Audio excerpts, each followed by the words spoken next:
I think we have to approach the tithe from a biblical theology perspective. The whole Bible is the Word of God, but there is an important distinction between the Old Covenant and the New Covenant, the law of Moses and the law of Christ.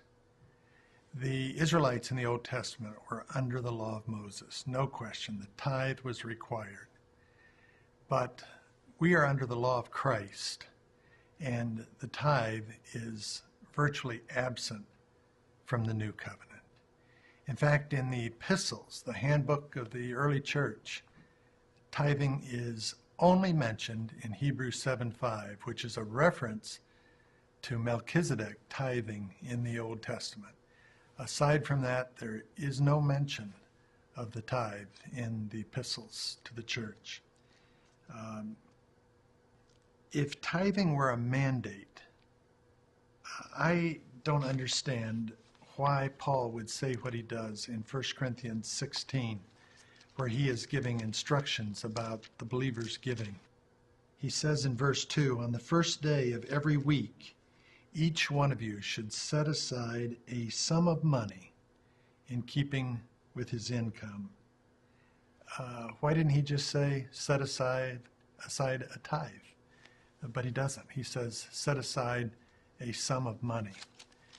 I think it's true, however, that while the New Testament believer is not under the tithe, he has an even higher standard of giving than the tithe. All through the Sermon on the Mount, Jesus raised the standards. He said, "You've heard it said, but I say to you," and he raised the standard.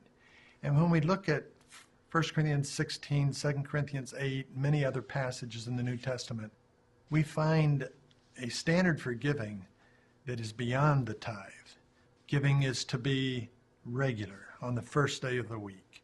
It's to be proportionate as God has prospered you or in keeping with your income. It's to be joyful. 2 Corinthians 8 requires that. It's to be generous, also in 2 Corinthians 8. And I think it should be sacrificial. The Macedonians are given to us as our example of giving, and they gave beyond their ability.